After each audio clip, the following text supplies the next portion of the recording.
Today in Dirt Lifestyle, I'm going to make a small modification that will turn into big results on my wife's new grocery getter.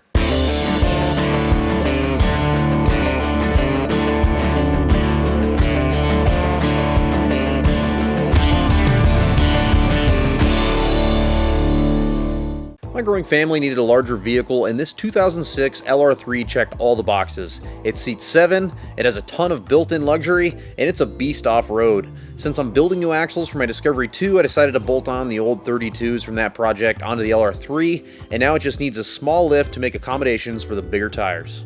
This third generation Land Rover Discovery has 4-corner factory air ride, and I for one am a big fan. There's a bunch of pros and cons, and we're not going to go through all those in this video, but we are going to exploit one of the pros, and that is the fact that you can trick the computer into giving you more lift if you need it, and you don't have to just tear the entire suspension out and put new springs and all this other stuff. It's very simple, and you're going to see we're going to use basic materials that I have laying around in here. I don't think I'm going to need to go buy anything. I think I could do it with spare stuff and everyday tools that anyone has. So the computer's smart enough to keep it level whenever you hook a trailer up to it. It's smart enough that when you put it in off-road mode, it'll go taller, but it is dumb enough that we can trick it into giving us an extra couple of inches while still maintaining those other functions to go higher or lower if we need it.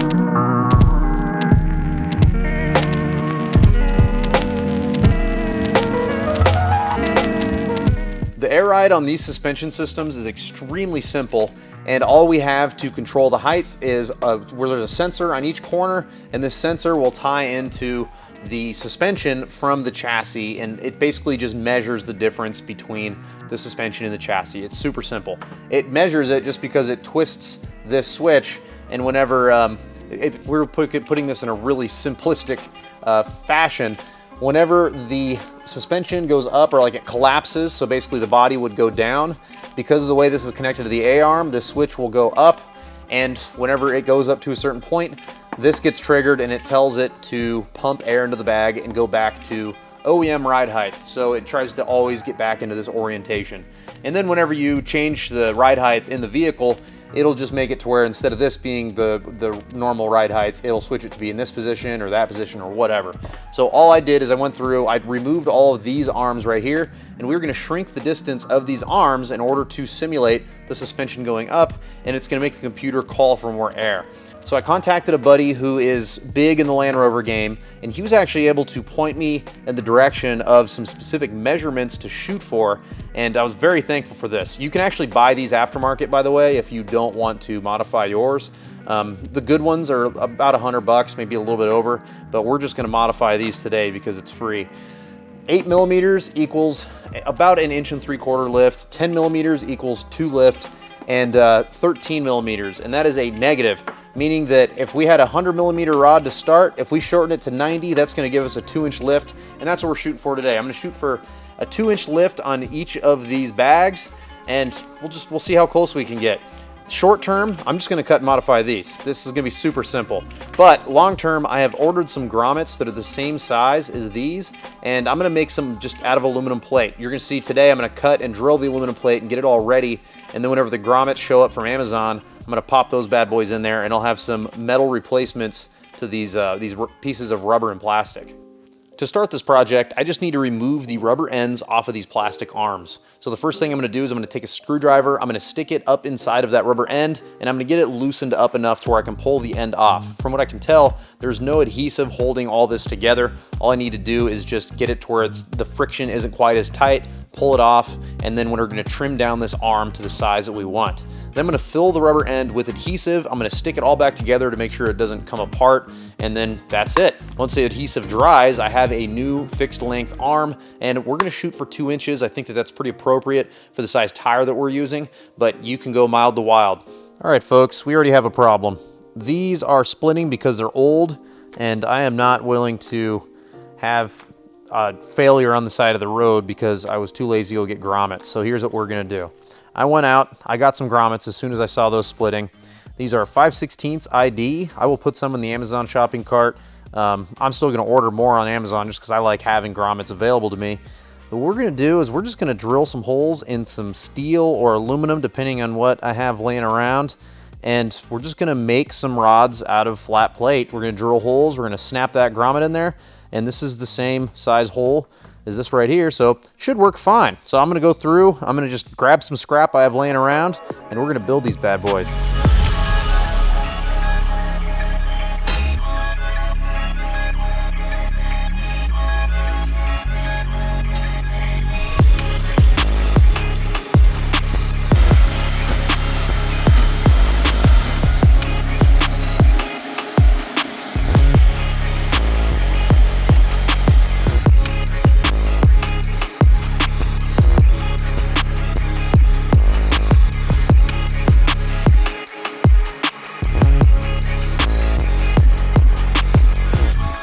This is definitely the easiest lift kit I have ever built.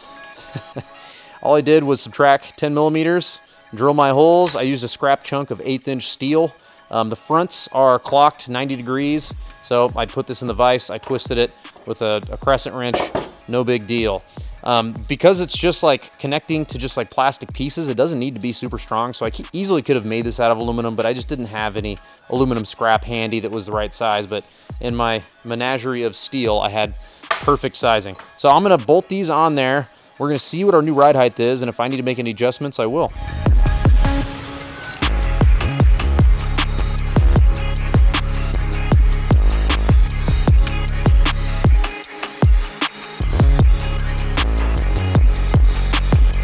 Okay, we are in normal ride height. Let's go out and take a look and see how we did. Oh yeah, that's definitely a little bit taller. I like it.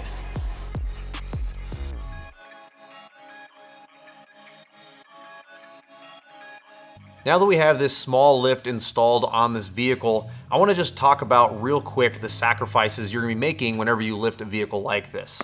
So I think a lot of people believe that by making it taller, you're putting more pressure in the bag, and you're not.